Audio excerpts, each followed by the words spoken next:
Paul Leon here. I wanted to take my hat off for a moment and speak directly to you, the listener or watcher of our show here at the Manager's Mic. Thank you so much for being a consumer of the show. And I want to take our relationship a step further.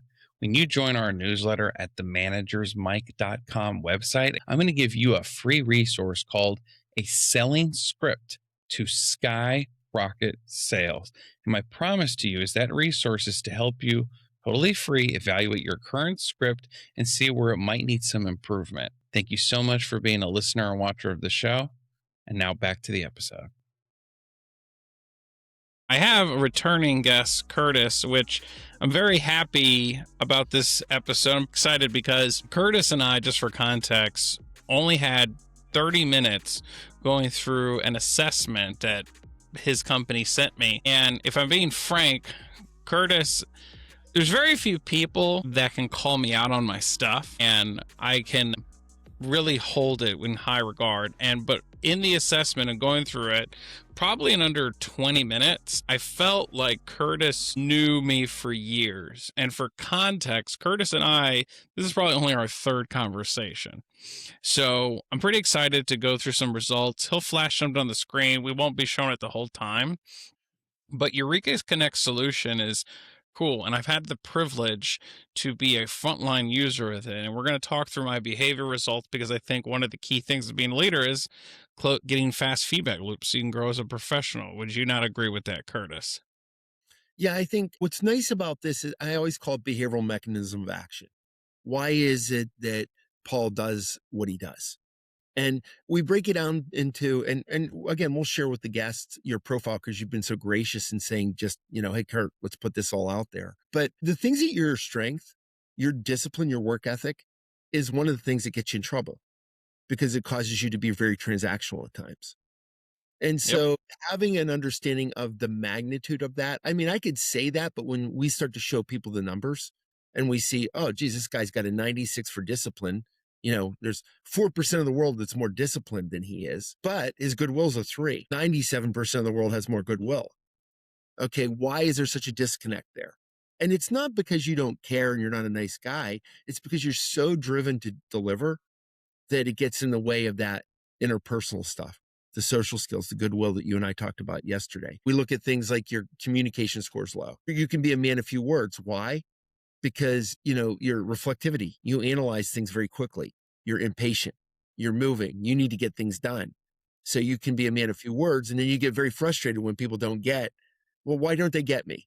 Isn't it clear what we need to get done here? No, it's not clear because you didn't explain it. It's the curse of knowledge. You have this wonderful picture in your head of the way the world should be.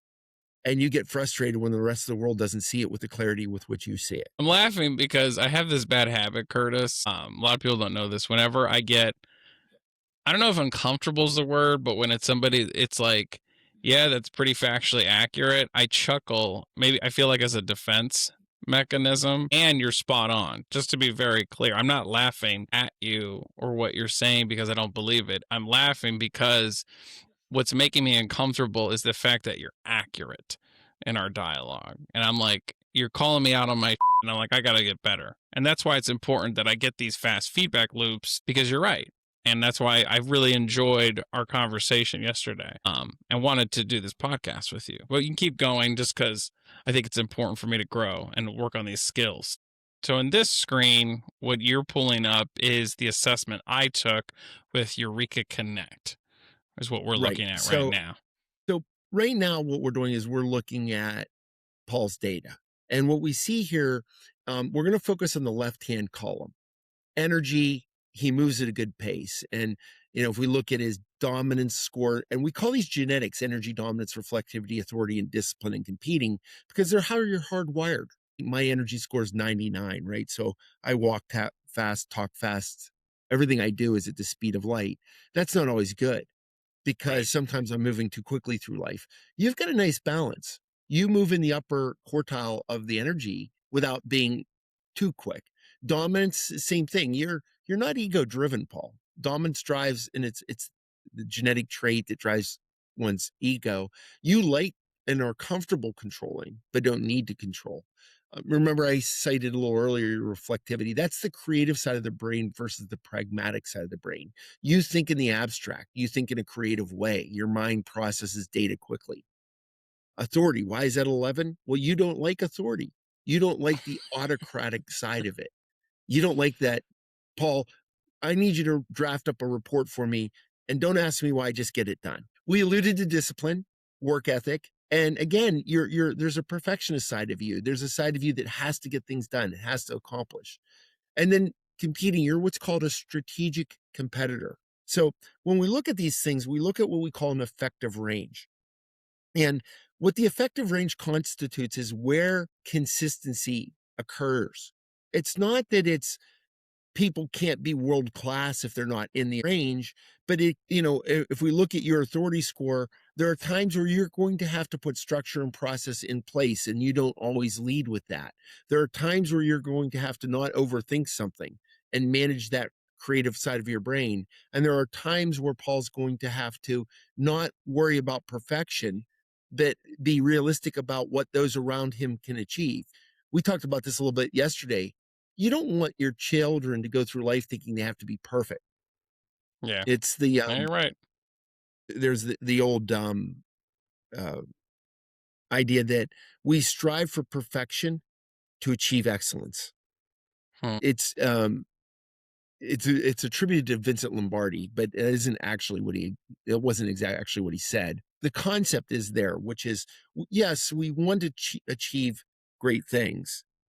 But there was a wonderful thing last night, if you watched any of the Olympics, where the young woman that won the gold medal in skating, she had quit for 2 years, and then she just came back 2 years ago and said, "Oh, okay, maybe I'll try this again." And the difference between her and the silver and the gold medal, the winning the gold and the silver and the bronze medal, was she wasn't mechanical.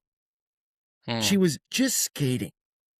Like, she said, "Okay, I did all this training, but now it's time for me to perform, and I'm not gonna think about the performance, I'm just gonna do the performance." And Okay. you, it's not overthinking why it's not perfect. It's getting people to say, "Let's just get this done, and then we can assess where we can improve later on." And it's a shift in thinking for you. It's not putting the emphasis on the perfection, it's putting the emphasis on, have we prepared, we execute, then we can go back and assess and improve. I thought what was funny about our dialogue yesterday was, just for context, we had a meeting, we didn't have enough time, and I had started the meeting with Curtis, and you can always find the traits of a good professional based on how calm they can be in storming times. Because I started the meeting, I feel kind of guilty admitting this, where I go, I go, all right, Curtis, I feel like the point of this meeting is this, this, and this, and kind of went down to it. What I loved about Curtis's reaction is he didn't flinch. He still had the same face, and he was like, who is this guy? Like, because we did a podcast and you saw host, cowboy hat, and I like to have fun. I want to be clear, but when I'm in working mode, I think one of the things I'm guilty of, like if I'm being real with you, and in fact, and this is why it's so powerful, is being like, all right, here's what we're doing. Let's just do this. And what you called me out on yesterday was that because you it's a choice for you. I wonder if you could speak to what you said to me yesterday, which I thought was really powerful, about the fact that what I can do is a choice, but I'm just choosing not to do it, and how you kind of just called me out on my stuff. I thought that was very powerful because it made me better today in my early morning meetings I had. Well, super. Here, let me bring that up for you again. Let me just bring it up again. I'm gonna walk the audience through some of this so that sometimes the visuals are very helpful, right? Because it helps people see things. So if we look now at the profile, what we're looking at is what's called motivational theory. And these are those genetic drivers that I took from that previous screenshot where you saw the raw scores. And if you look, drive is a function of how strong is Paul's drive. Well, he's got great energy. He's got great dominance, balanced dominance. We talked about the excessive discipline and competing. He's what's called a strategic competitor. He'll engage with a sense of urgency and a desire to achieve. One of the things that we talked about yesterday was this concept of interpersonal skills. One of the most important dynamics of a high performer or a great leader is what's called social acuity. It's the intersection between social skills and goodwill. And if we look, Paul's score for goodwill, gosh, does he not like people?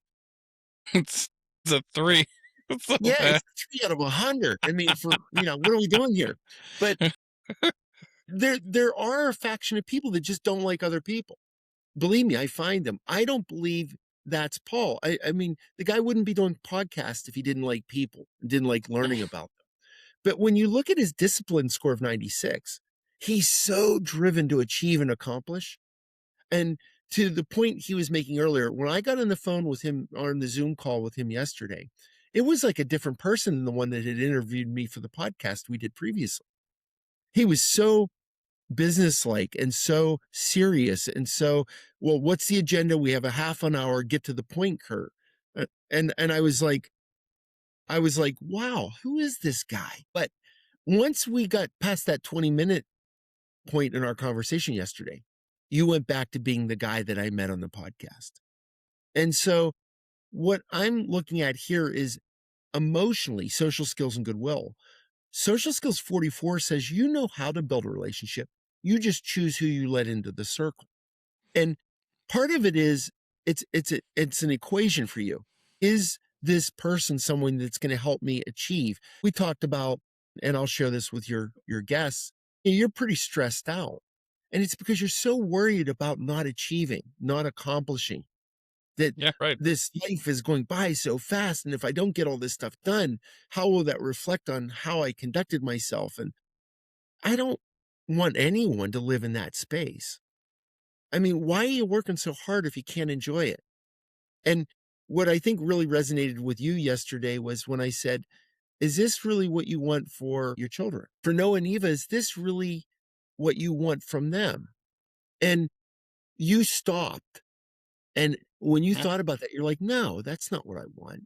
And I didn't share this with you yesterday, but if you're not teaching them how to do it, who is? Who's going to Yeah. teach them how to balance this stuff and how to find joy in working hard, but also playing hard? Working hard doesn't mean that you can't have fun or that you can't help others have fun. And so on the transactional side, communication scores low. You're a man of few words. Get to the point. And so you don't always share what's between your two ears. High reflectivity, you think in the abstract, you think quickly. Discipline, you're highly organized with regard to what you want to accomplish, how you want to do it. And you don't always paint that picture in a way that others have clarity as to what you're thinking and why. And that hence the lower communication. Low collaboration is a function of, a lot of times you say, it's just easier for me to do it than to teach Kurt how to do it because he's going to get it wrong anyway. So I'll just go do it myself. You're not wrong. And I want to be clear, Kurt. Like if there was a project we were on, I would give you space. Like I want to be clear. But yes, I do struggle with a sense of control. I would agree with that statement. And that where sometimes I'm like, I should have just done this myself. And that delegation is a skill. Letting go is a skill, which is why one of the things I do want to take my hat off to you, like 100%, is being able to give feedback effectively to somebody who maybe could not have handled it as well as you did is a hard skill. In fact, I'll share with you something that we talked about. I'm an open book, is when I told you my fear is that I'm going to die. I'm going to leave my family with nothing. Like I'm just being totally frank. And I was like, that's a real fear of mine. God calls me home. My wife and kids are destitute or whatever. And this is like a belief I had. And you broke my belief. And you're like, well, did you have life insurance? And I was like, well, yeah. Go buy And then more. and then like right there, you called me out. I was like, damn it. And I was like, damn it. He's right. And that's that high reflectivity where you get yourself in this spiral that, I need to work harder. I need to get faster. I need to make the business bigger. And those are all good things.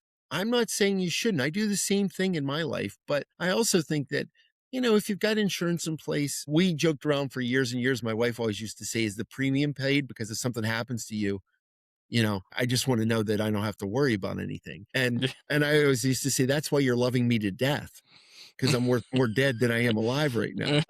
So So I think that a lot of times for guys like you, because of that need to be perfectionist, you have to look at what are the things I can do right now that I can touch, that I can grasp, that I can implement. Be at peace with the fact that you don't have to accomplish it all today. This is a Yeah, marathon, that's it's not true. a sprint. If we go back to sharing and Yeah, if sure. I bring up Whatever you're comfortable sharing. I want to be clear. I don't share anything without Curtis's permission in this podcast because I want everyone to understand that if you want to leverage this solution, reach out to Eureka Connect so you can move forward with this solution and know how you can leverage this for your own skills because this is an important, very important solution. And I have to say, I did not expect this level of detail.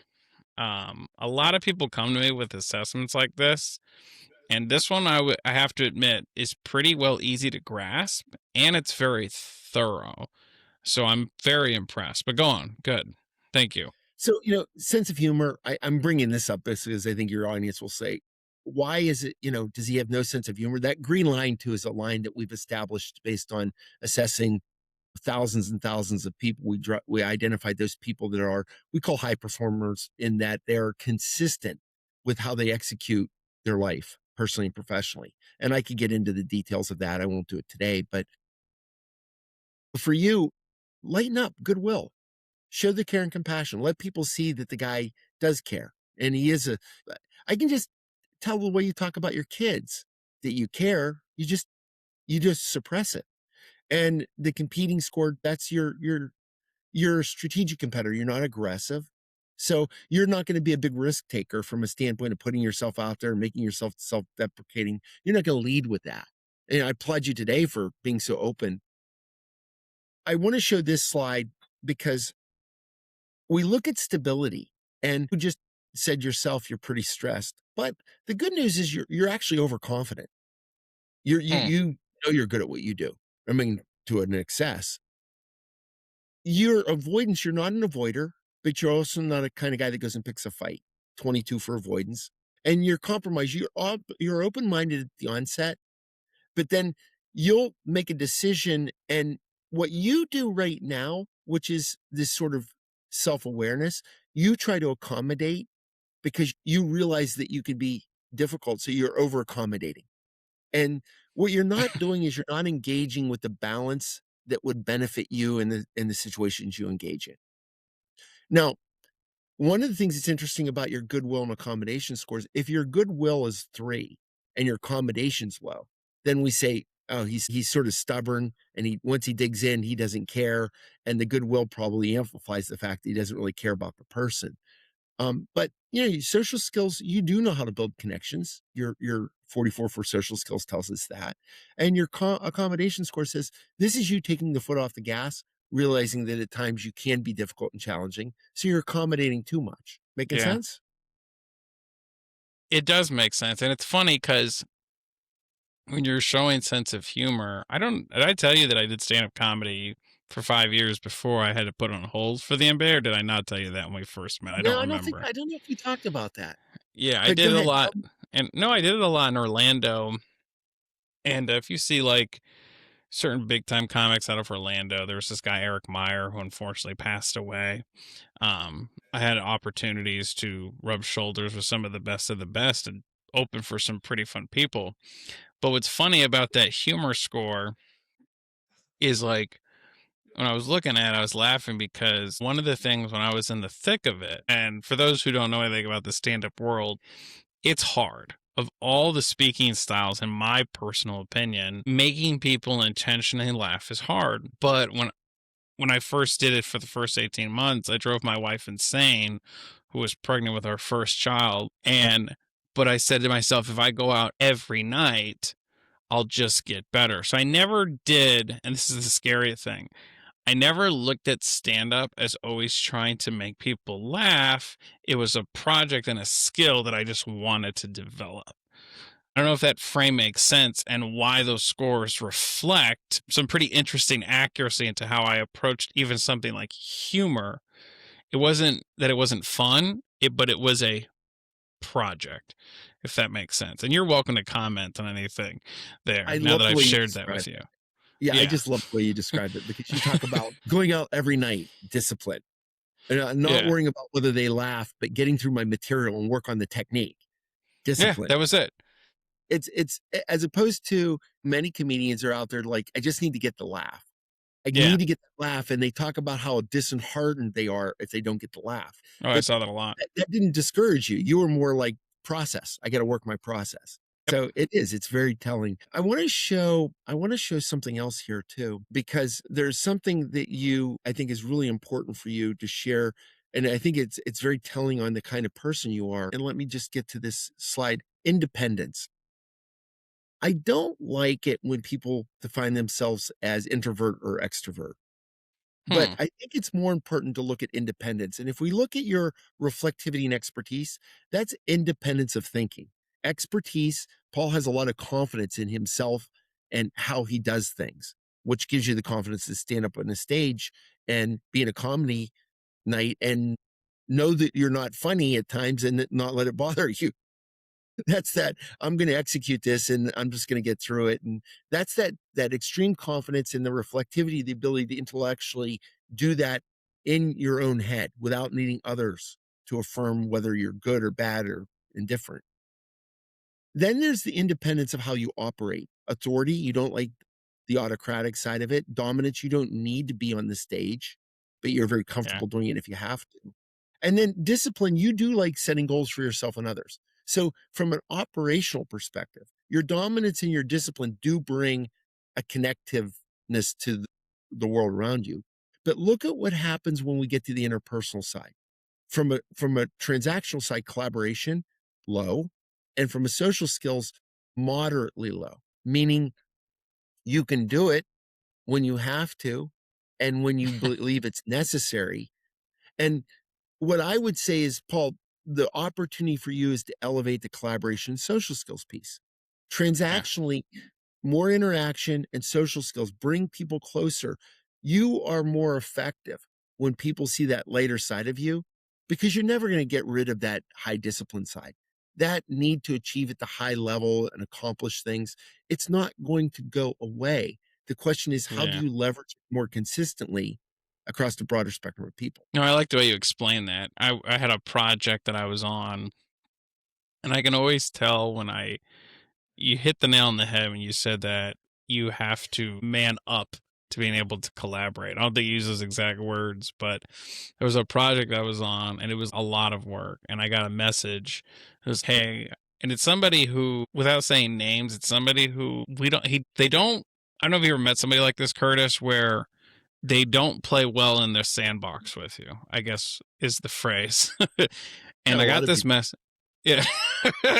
And I was like, okay, like I knew in my heart and in my stomach this is going to be one of those situations where I need to like shut up, and I had to be quiet the whole time and just kind of take it everything I did wrong. And if I'm being completely frank with you, I was like, I don't want to do this. I'll give you another example. My son was doing martial arts, and I go into the martial arts studio, and the instructor of this martial arts studio, the wife goes, hey, coach wants to talk to you after class. And I hate situations like that so much because I don't know if you're like me, but like my mind goes to like worst case always. Oh, my son did. And if I'm being more frank with you, I was pretty defensive the whole time sitting there waiting for this martial arts class to end because I was like, I don't want to have this talk. It's just like in my head, I was like, I'm gonna cancel this membership. I don't need this garbage. Like I was like, if I have to hear one thing on this Saturday morning about it, I'm canceling. I was in that mood. So you're hitting the nail on the head, and I'm giving you some personal examples to reinforce that your feedback solid as well too. It's so helpful, and I appreciate you sharing that. If you sit back in that chair, put yourself back in the chair in the dojo, if you will, and as you're sitting there, your son's there to learn. There to learn how to physically use his body and intellectually know when and how to use it. It's Yeah. a wonderful thing. I did a lot of wrestling in high school, and martial arts is an opportunity to develop yourself physically and intellectually. The only thing good that can come of this when that instructor wants to talk to you is that you gain insight into what they're seeing, Yeah. and it's an opportunity for you and for your son to learn from that. And Yeah, you're so right. hopefully that's what you took from it. That not the he's going to say something bad about my kid. No, he's probably going to, whether it's a, hey, your son's doing really well, or hey, your son isn't doing this well, and here's some things that we're seeing. Either way is an opportunity for you to interact then with your son in a way that's positive and helps him to grow. Yeah. I think you got to look at all of that. That one of the things I like to say is, and we'll talk a little bit about the concept of listening. Listening profile is a precursor to comprehension. What distracts you from listening is your high expertise over confidence, your high reflectivity, your intellectual impatience, and your low communication score. So what happens is I start talking to you about something and you're like, "Ah, I know this cold. I don't know this if what Kurt's saying is necessary, or I don't know if he understands it the way I understand it." And so your mind will wander. So you've gone to judgment. And what we need you to do is move away from judgment and move into curiosity. I like Why that. is Move away from judgment. Okay. Move away from judgment. Whenever you're judging something, you walk into the room and your wife is like, "Paul, why did you do this?" Well, does she not understand how hard I work and that I've been all busy all day and not time to do those dishes? Um, um, what you want to do is move into curiosity and say, "Hey, honey, why do you ask?" Right? Well, I just came into the kitchen. It's a mess. Well, I had to step onto a call and I didn't have time to clean it. I was going to get back to it, but I didn't have any intention of leaving it for you. That was not what I was thinking. Yeah. Right. But you can see how that can escalate. Oh yeah. See, I've lived it. See I, nothing. I used to use the one with my 3 children. I'd go down in the kitchen and I'd yell upstairs and I'd say, "Hey, Max, get down here. This kitchen's a mess. Clean the damn kitchen up." Yeah. And and he'd be yelling down the steps, "I wasn't even in the kitchen. It was Luke and Maya. I didn't have anything to do with it." As opposed to thinking about reframing that, "Hey, Max, what are you doing? You got a minute? Come down here. I'm in the kitchen." And he comes down and I say, "Mom's going to be home around 3:30 from work. She was going to make a really nice dinner. I got to run upstairs. Do you think you could help clean up the kitchen? I don't know if you made the mess or not, but I could really use some help cleaning it up for Mom. What do I want? Do I want the kitchen clean or do I want to yell at Max?" Yeah, it feels good to yell at Max, but if I engage him and ask for help, the response, he might still say, "I'm busy, I don't have time," which a teenager might do, but more often than not, they'll say, "Yeah, sure, I'll help." So I always think about what is it do you want out of the interaction? And it also starts with appreciating the person as a precursor to engaging in the agenda. And that's what I want you to think about. That's what your data is suggesting, that we could get Paul could get a lot more out of the world around him if he took a minute to just, we talked about yesterday. I think I told you I was a little frustrated somebody wasn't getting back to me. And then I found out Yeah. his wife went in for open heart surgery. He's been dealing with Yeah. that for 2 weeks. There's a reason why he didn't get back to me. I was Yeah. not his priority, rightfully so. I think the profile and what we've shared with your audience today is a lot around this interpersonal model. Tremendous opportunity for you to elevate that from a standpoint of the transactional part, communication and collaboration, frequency of interaction, increase it. The amount of information. Does my wife clearly understand what I'm thinking? Not just words. Yeah. Yeah. Does my son understand clearly what I'm thinking and the thought process that went into this thinking? That's important, especially as you're teaching people things. The Yeah. helping them to understand the why you've taken the approach you have. One of the other things I was looking at in your profile, we talk about this thing called influence. You influence by discipline and reward. Now, reward measures feedback relative to performance. And one of the other things we haven't talked about is your decision-making score slow. You hate making mistakes. I You do. hate making mistakes. And reward is you like confirmation. Your reward score is an 86. You like confirmation from others that you're getting it right. "Hey, that was a good job. I really like that podcast." And so you're looking for that affirmation. My wife Yeah. has very high reward score. She needs to hear it. She knows she's good at what she does, but she likes to hear that. I have a lower reward score. I don't need it as much. I like Hmm. it, but I don't need it. I don't not make a decision because I'm worried about whether you think I'm doing the right thing or not. And that's another thing you need to just watch out for that. Now, if we look, all influence is based on connection. So it's made up of social skills, goodwill, expertise, and communication. You do the expertise thing well. Overconfidence, you've got down, but low communication, low goodwill, low social skills, moderately low. So Yeah. by elevating your communication, how you're exchanging information, by elevating your care and compassion that people see you care, and by elevating that and strengthening the connection, you're going to be much better at executing on the discipline side and the reward side. So remember, always put the person first. You can't influence somebody until they know you care about them, until they respect you, till they trust you. And that's all a function of that connection, that personal connection. Can I tell you an honest to God feeling of something that you said? I felt jealous of something you said. And I'm going to be very transparent with you. When you said that you don't need as much, you like affirmation, but you don't need it because the score's lower, mine higher. As much as I hate to admit it, the fact that you're right, you're right. But what makes me extremely jealous is that skill. Because one of the things I do struggle with is an unhealthy need of approval. Me personally think that was something that I do struggle with. And I'm extremely jealous of that. And I don't know if you have any thoughts on why you feel someone's jealous ever when they hear that. Do you think it's just an insecurity thing? Do you think it's just a not accepting who you are thing? I'm just curious why you think, and I'm just giving your opinion. You can say none of your business and tell me I don't want to answer it. I was just curious. I was just feeling comfortable enough to share that with you.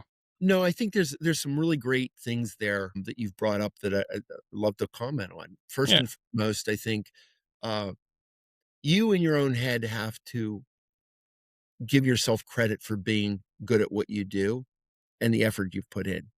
So doing a little journal at night, I've got a lot of people that I've worked with over the year. I say, just go buy a cheap little journal, put it next to your bed, and a gratitude journal. Write down at night the things you're so appreciative of. I've got 2 healthy children. I've got a wife that puts up with me no matter what I do.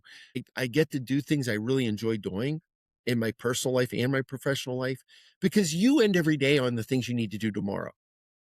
High discipline. You're laying in bed thinking, I got to do this, I got to do that, I got to get up early, I got to do the podcast, and put it to rest. Just end your day on the things that, and I think the other part of that for me personally, I'm Catholic. I Yeah, same. I'm break Catholic too. house on that. Really, really understanding. I think prayer every day. I've Yeah. just gotten in the habit. My oldest son and I have gotten in the habit of doing the rosary every day. Yeah, same here. Yeah, interesting. I don't And journal, but yeah, I do the rosary every night. Yeah. Well, I try to at least 4 times, 3 to 4 times a week with my wife and 2 kids. But go on. that's Sorry, I didn't mean to cut you that's so off. awesome. No, I'm glad you shared that with me. And what I would say Yeah. is, you conduct yourself self every day as if everything depends on you, but it doesn't. It doesn't. It all depends on God or whoever your higher being is. But what I Yeah. have found in life is I think one of the reasons I'm very comfortable with it is I really intend to do my best. I put forth my best every day. That isn't always consistently what I'm capable of, but it's what I'm able to do that day. And I strive to improve upon the things I know that I could have done better or where I may have made a mistake or not seen things clearly. And knowing that is enough for me. Knowing that's enough, meaning I'm not going to beat myself up at night because I could have maybe said something better. I'm just going to Right. try not to do it again, make that same mistake again. I'm not going to beat myself up on if I didn't know something that maybe I should have known, or maybe it was there. I just didn't have the time to find it, or I didn't take the time to read it because the intent is always to do my best and to be accountable when I don't. And I Mm, think if you can feel comfortable with yourself every day that you've put forth your best that day, and that tomorrow's another day to try to do that. But you have to practice that in your head, and I think that's why the journal helps because it mm, forces you to write it down and put it in black and white that, yeah, I do have these 2 incredible kids, they're healthy. I know families who have children that are afflicted with cancer or they're autistic and they're on the spectrum, and those are things that, or unfortunately, we have some really good friends that just lost a son, died in a mm. tragic accident, I'm right? sorry to hear that. Yeah, you just never recover from that. Those are Mm, things that will always be with you at some degree, and the only thing you can do is try to make them less of a emotional drain on you But the idea that they're gonna go away, that's never gonna happen. And the fact that you and I are blessed that those are not things that we have to deal with or contend with or haven't had to overcome, geez, you should be grateful for that and make that part of your daily process. And over time, I think you can get to the point where you realize I don't need this reward to function at a high level. I can make decisions faster. I don't have to be Hmm. perfect. I will admit, I think the way I've prayed for the last couple of years could have been better. I don't know if this will make sense. That's that Um, high discipline in you. I could have done it. yeah. No, and if I'm being honest, I did. So, like, I'll give you a little context as to I started praying the rosary with my wife. I think when our first kid was born, I was working in car rental and I was a manager in car rental. And it was in a pretty bad area. I'll give you an example. Probably once or every other day, we would get, you can rent like one of those big white vans. Mhm. Like if you're going to take like 12 people. Well, like every other day or so, we would get a white van with like bullet holes in it. This is the kind of area. Like to, and I remember I would have to like, there was this one guy, I remember I was checking in the car and I was like, "Hey, did you know these white bullet holes were in here? Because like we take pictures of everything." And he's like, "Nah, man, those were there before I left." I was like, "No, there's like 8 of these bullet holes in this white van." And then he just dropped the keys and ran. This was the and I hated this job. Now I want to be very clear. Like I don't hate the car rental industry. It just wasn't for me. Real talk. I was at a point in my career where I prayed out of fear. Like real talk, pure fear, pure want to be better for my family. And my wife and I made a decision. We were just not in a good living situation as well, where we just prayed every night. And 18 months later, we just got incredible opportunities to get out of this situation career wise. So, a part of me, if I'm being real with you, I pray for the discipline because I feel it was an anchor to getting those results. Not like I think it was heavily influential, and then eventually, somehow, I created this bad thought process or something that was like, because I pray, this happens, versus I get to pray and be more grateful. And I think what I've learned from you is you pray with gratitude more than me. That's my interpretation. I probably pray with more conditional thinking. That's something I personally need to work on. If I'm being frank with you, Curtis, since you shared that you're Catholic as well. I don't know if you have any comments or thoughts there or anything you're comfortable sharing to make me better as well. Well, I think I really love that sort of your thought process and sharing that. I think it's wonderful. Look, I think your faith is a personal journey that we're all on, and that journey's different for all of us. I do have tremendous gratitude for my life and what I've been able to do and what I'm able to do and the people I get to work with. A lot of my prayers are now focused more on people other than me. I think when I was Hmm. younger, like you, I did pray a lot for help me God with this or help me with that. And I think a lot of that now is more of, one of my big prayers for my mother and my mother-in-law and my aunt who are in their 80s and have a cadre of health issues that they're dealing with as they've gotten older is that each of them finds joy in their day. Hmm. God, please give them joy in this day. Let them find joy in the pain of getting up or the pain of dealing with the different health issues that they have, that they find joy in, that there's meaning to that day for them. And I start most of my days thinking about people that have been afflicted with the loss of a child. Yeah. Another family of ours, I have a friend, they were good friends for years and years and years. And she's 63, passed away of cancer a couple weeks Ugh. ago. Just she's a wonderful human being, and it just why her and why now? And but I think yeah, I think we should look. I always say when you're solving someone else's problems, yours seem so much smaller. That's And good. Yeah, you're right. I always laugh when I go down to Steph. I'll say, "Oh yeah, today was a tough day." But when I reflect on my day, most of the problems I'm asked to solve are not my problem. It's someone else's problem. I'm just asked to advise on this or advise on that. So I guess that comes with where I'm at in my career right now and the type of work that I do. The fact that I can help people resolve them, I feel pretty fortunate that I can be in that position. When you add it all up, I think a lot of times it's about one of these days you and I will breathe our last breath. If that was for me, if that was today was that day, I'd be good with I did everything I could do up till today. Be okay with Hmm. it. That's not what I want. I'd love to get be great to get another 40 years out of this body and get to watch grandchildren and all of that, but I don't have any regrets. Are there things that I'd do differently? Yes. The idea that I live this perfect life is by no means the case. There are a lot of things I wish I could rethink and redo, but I don't Yeah. regret having done them. Meaning they did shape me and they allowed me to be here with you today and be able to talk about these things in the way I'm able to talk about them. And I think a lot of that has to do with the experiences I've had, the people I've got to work with. Um, I've been very fortunate to work with on projects that were technically amazing, leading edge, smartest people in the world. And how I got into the discussion and became part of it, it was just by the grace of God. It wasn't by anything by design. I think that's sort of a long answer to your question, which is for you, I think looking at your data and reflecting back on that for a moment, I love the Yeah. overconfidence. I love the discipline. I love your drive and need to succeed and achieve, but give yourself a break, lighten up, show the goodwill, collect relationships, not accomplishments. You're so worried about collecting accomplishments. You're going to accomplish a lot in your life. You're built to do it, but work on elevating the people around you as you do it. And I think you'll find a lot Yeah. more gratitude, a lot more enjoyment. Yeah. You hit the nail on the head. That's for sure.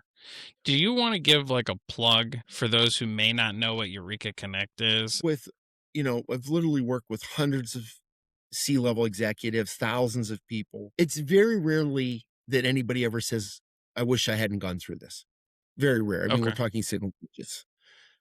I've never had a CEO, an executive of a company say they weren't glad that they were glad that they went through it. I've never had one say they didn't think they Mm, needed it. Now, I've had CEOs that feel like they'll say to me, I knew all of that, but I've never had one that say that it didn't help them. And that's hundreds and hundreds of people that are at the top of their organization. So what I yeah. would say for the average person is, and I've worked with high school kids, I've worked with college kids, all the way up to executives of multi-billion dollar companies. We use validated instruments to help people understand themselves better. And we help put Mm, objectivity around that understanding such that people can focus their personal development, your development, not mine, what you believe you want to be better at, not what I believe. The data helps to reveal that to you, put some emphasis on things that you could work on that would be important to you and relevant to you.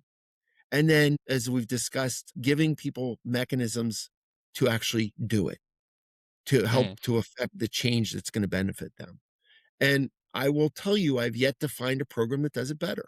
If someone in your audience has one, let me know. Send me an email. You reach out to mm, me. You connect and contact me through my assistant. I can definitely put you in touch with me. Um, she can get you my contact information. I'm happy to chat with anyone. But if someone wants to reach out to us, if they have a child that wants to go through this process, you're getting ready to go off to college and you want to better understand yourself as you're embarking on this journey to educate yourself and decide what your path in life should be, we can help. Or if you're a company, a multi-billion dollar company, and you've got a team and you want to just see how do I get them to the next level. The last thing I'll share with you that I think we're really good at helping leaders create leaders. And I think mm, that's something that differentiates us is that if you look at the leaders I've worked with on multiple teams and you look at the people that we've trained under them, many, many of those people have gone on to become leaders of companies, oh, CEOs or really? presidents of companies. And I'm really proud of that the leaders that I've worked with have been able to develop their skills, that they're not just developing themselves as a leader, but they've learned how to develop others as leaders.